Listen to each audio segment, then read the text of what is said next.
Det var vid 11-tiden igår kväll som polisen fick larm om skottlossning i ett bostadsområde i södra Stockholm. Flera boende hade hört smällar och på platsen kunde polisen hitta en person skjuten med flera skott. Och hans liv gick inte att rädda.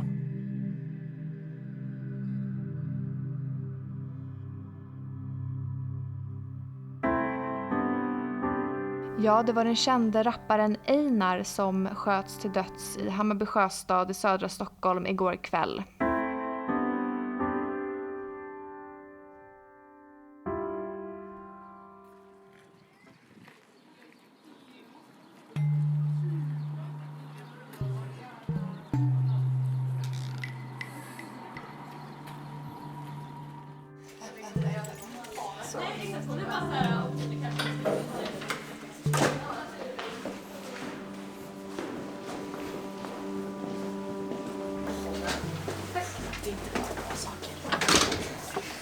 Elina, Jennifer, Ellen, Jeppe. Ni ska fortsätta med minnesmonument och då har jag skrivit kanske lite för snabbt här att ett minnesmonument, det är till för att bearbeta någon särskild händelse kollektivt.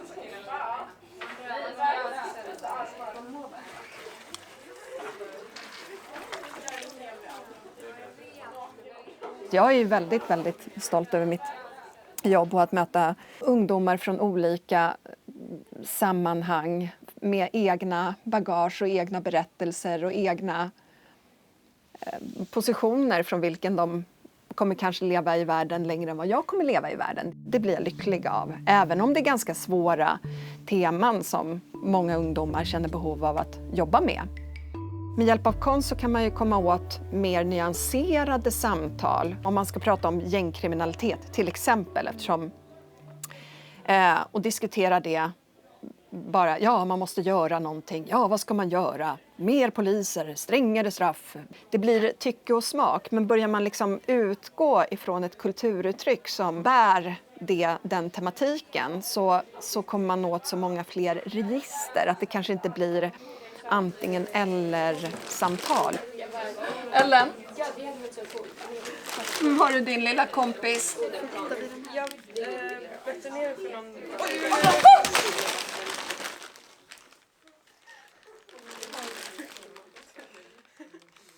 Ja, jag försöker. Gud vad hemskt. Nej, men. Det här går att bygga tillbaka. Ja. Oj. Vill du göra någonting med det? Ska vi sätta den? Vill du pilla lite med den? I Stockholm eller i Sverige så vet vi att en drogproblematik finns överallt. Var du än är och är ungdom så vet du hur du kan få tag på droger. Och vet man var man kan få tag på droger, då vet man att bara något led därifrån så finns det människor som bär vapen. Och det är ungdomar. Jag har jobbat som lärare både i Rinkeby och Tensta.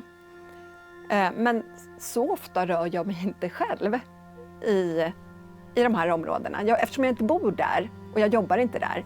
Jag har liksom tappat den vardagskontakten. Men däremot så läser jag om områden som är hårt drabbade av skjutningar, hårt drabbade av arbetslöshet och segregation.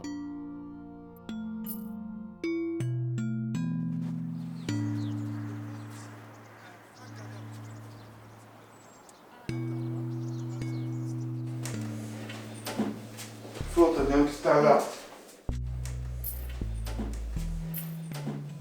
Jag kom hit från Malung till Tensta. Mina föräldrar bara, gå och lägg ute medan vi lastar på. Så jag går ut och då är vi på gården där borta. Och då är det en gubbe som är i balkongen uppe och han pratar med oss alla. Så han börjar komma ner och vi ska stoppa glassbilen. Han som kör bilen, han säger, inte kan jag ta betalt för det, alla får gratis glass. Tensta bjuder. Så. Men det var fantastiskt. Somalier brukar vara många. De brukar ju ha 7-8 barn. Men vi var 2 stycken. Och min bror bor inte här. Så jag är här. lite med ensamheten. Det är kanske därför jag är social hela tiden. Hej, hej. Hur mår du? Det är bra. Vi gör en dokumentär här. Vi gör en dokumentär här. Dokumentär? Ja, om mig. Så nu har jag blivit känd, stor. Ja, absolut. Jag skojar, ta hand om dig. Jag bara skojar. Rallo, Abtigis. Fattar. Du har den här fysiska tryggheten. Sen finns det trygghet i att om du går en utbildning, att du får ett jobb. Tilliten som bringar trygghet då. Den tryggheten är också en frågetecken ibland, hur det funkar.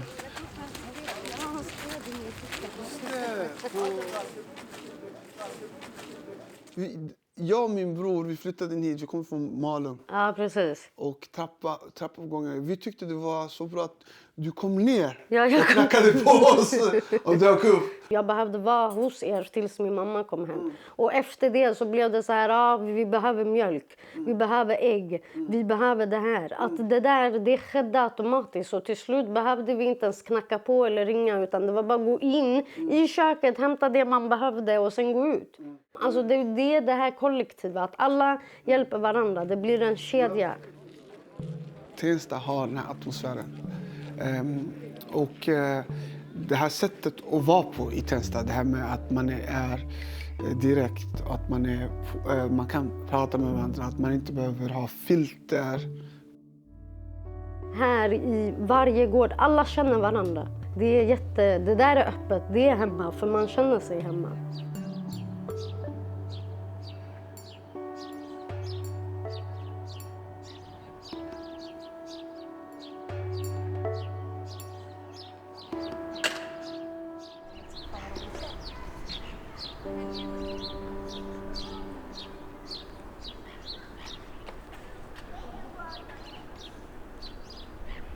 Men Sverige har ju vaknat, den här Einar har dött tyvärr.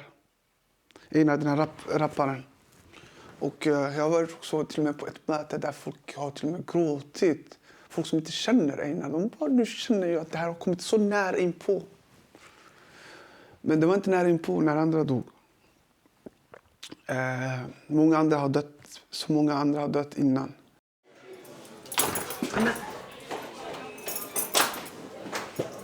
Den här torsdagen när Einar sköts till döds, då var jag på en vernissage på Moderna Museet. Vaknar på morgonen av, då har jag liksom tonårsungdomar, nu är han död. Och det bor barnfamiljer i närheten och man känner igen sig, man vet människor som bor i Hammarby Sjöstad. Så plötsligt så tror jag att för många så blev det, det hände på vår gata.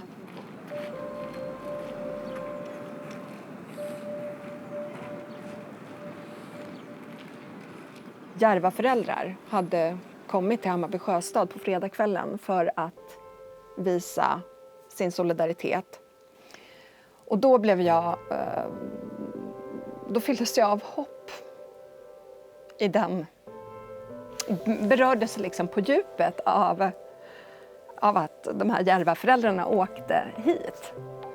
Och den här skammen som jag kände, den blir så otroligt mycket mer starkare.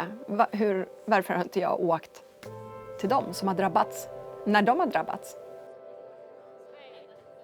Då åker jag till Tensta och möter ett gäng nattvandrande kvinnor.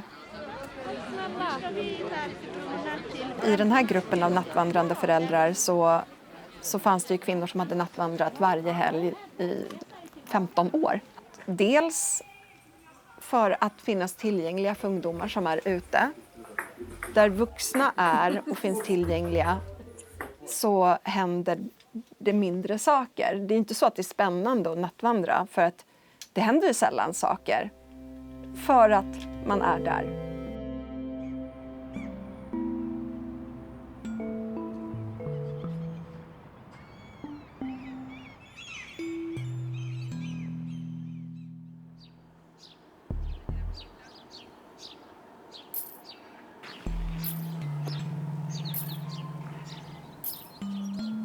Jag tycker problemet är medelklassen.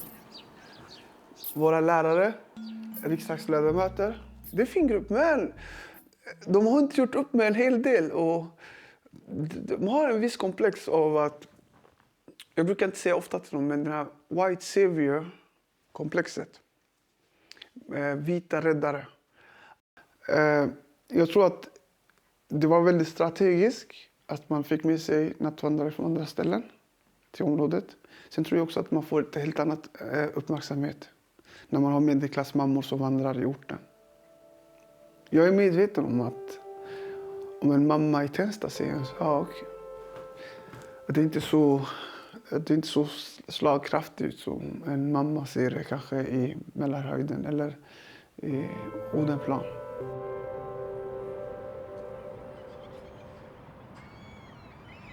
Jag skulle vilja att folk här kunde bli tagna på lika stort allvar om de sa det. Det är sorgligt. Och jag tyckte, ja, man kan säga mycket om det här ämnet, men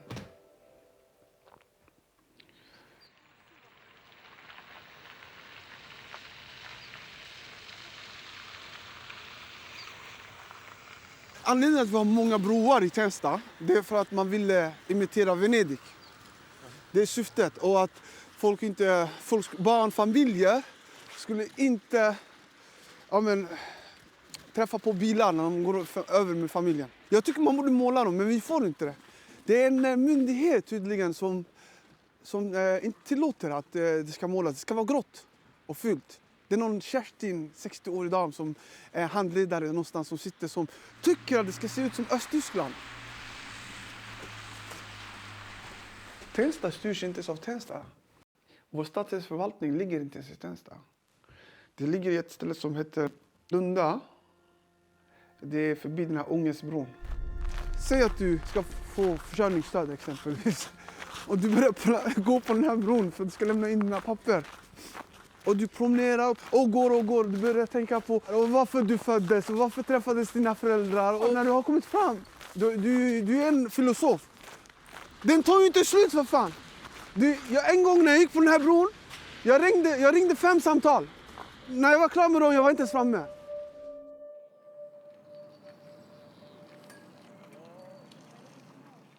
Var är mina tjänstemän? Var är mina politiker? Vart är de någonstans? De är inte här.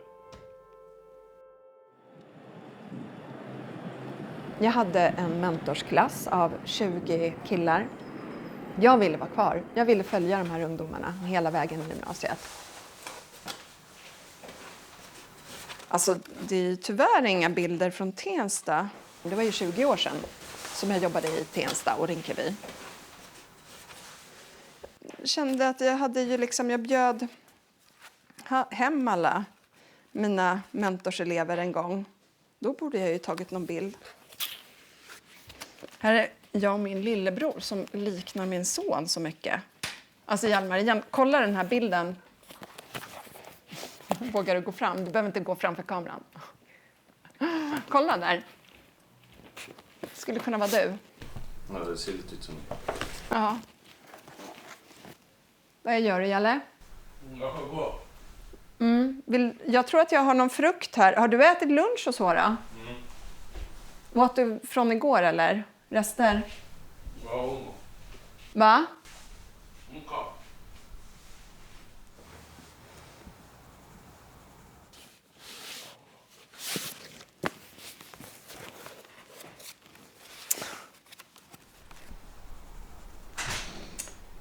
Ja, den där pojken har inte varit i skolan på hela dagen, men nu ska han åka och träffa kompisar i Sollentuna.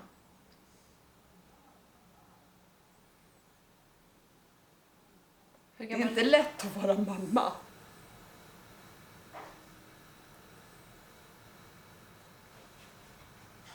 Jag kan ringa hennes där.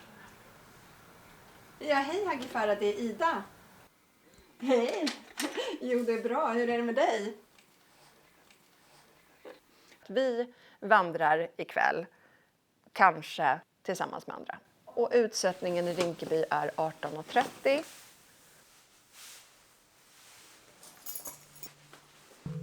Absolut alla jag har träffat som någon gång vågar möta människor som man ännu inte känner. Alla blir berikade av det och bara positivt överraskade. Jag älskar den upplevelsen. I Rinkeby känner jag jättemånga människor nu. Det finns ju jättemånga som inte ens har varit där och har bott i Stockholm hela sitt liv. Men ibland så hamnar man i någonting som råkar kännas meningsfullt och så liksom livet fattar besluten åt en. Jag har ju levt i jättemånga år utan att liksom engagera mig i Järva. Alltså jag tror inte man behöver göra saker så himla konstiga. När folk bara, nej men för att göra det här så måste man fylla i de här blanketterna. Sociala möten är inget märkvärdigt liksom. Det blir vad det blir.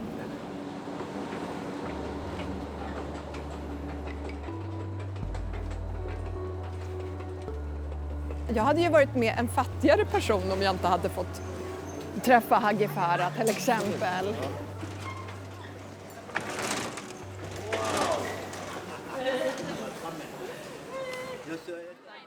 Här finns människor, vanliga människor som kämpar dåligen. Men man sätter mera vaktare. 100 miljoner på vaktare. Kameror, polisen. Men vad kan lösa? De kan lösa min fattigdom. Skolresultatet, de kan lösa upp. De kan lösa arbetslösheten. Nej, det är inte deras uppgifter. Vad är? Alhamdulillah. Den här tjejen. Hon som, du vet vem är. Ja. Och vem är det? Ja, en gammal gubbe.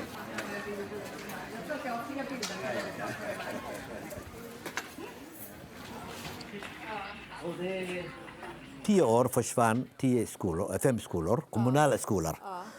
Vi hade Bredby skola som du jobbade.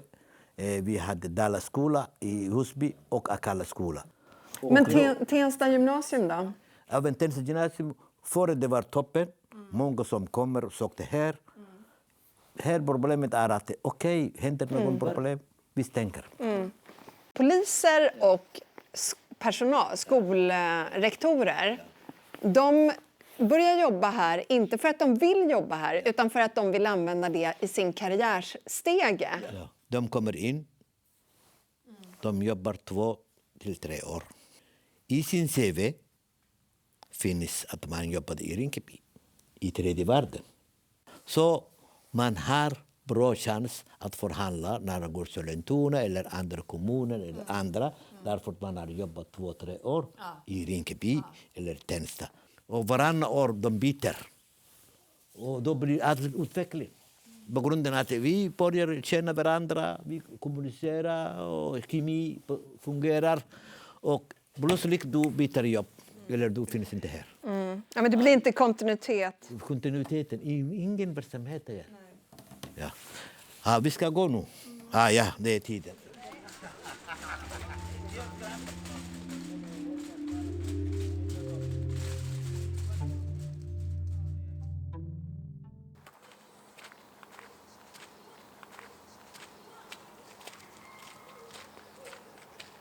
Så ni kan se hela de här fina, vackra lokalerna.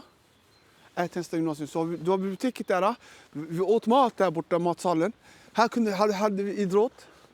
Och, så det här är hela Tensta. Så nu vad som hände är att när man la ner skolan så blev det nästan dött i området på det sättet. Min klassrum var där uppe. Jag kommer ihåg varje morgon.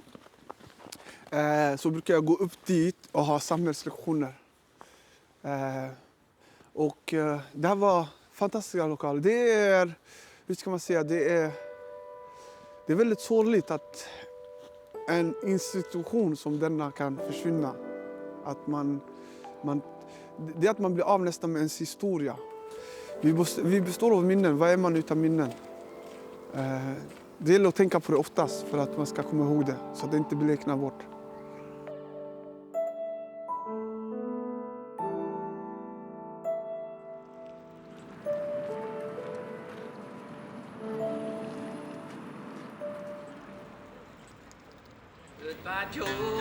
gotta go, me oh my oh. Me gotta go, poor hero down the bayou. My Yvonne, sweetest one, me oh my oh. Son of a gun, he'll have big fun on the bayou. Settle down far from town to buy me a pirogue. And I'll catch all the fish in the bayou. Sweat my home to buy Yvonne what you need, oh. Son of a gun, he'll have big fun on the bayou. Jambalaya and a crawfish pie and a Philly gumbo. Frosty night, I'm gonna see my share of meal. Hej Gulled! Big guitar, Hej! Hur är läget? Nu ska du gå hem till mig. Ja, dina hus, eller? Ja, precis.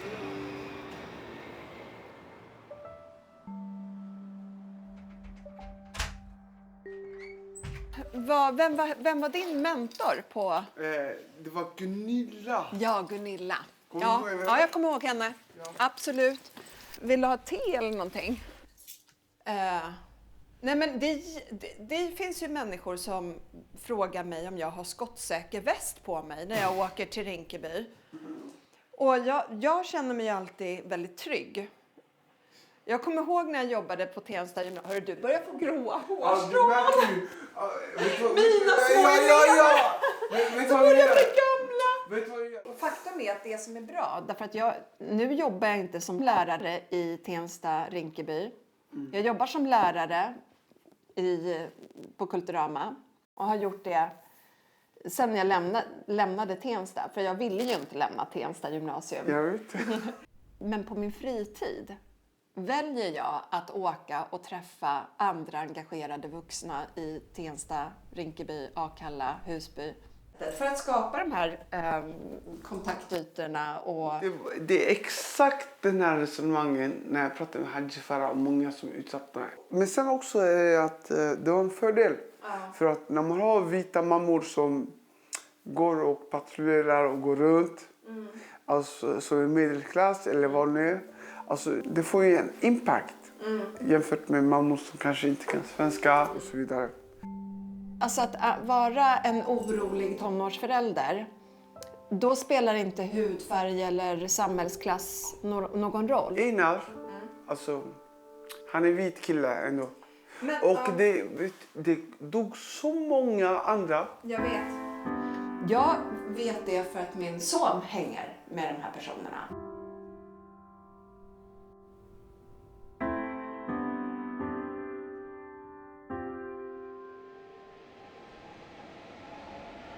Men lärare är aldrig punkt utan det kommatecken.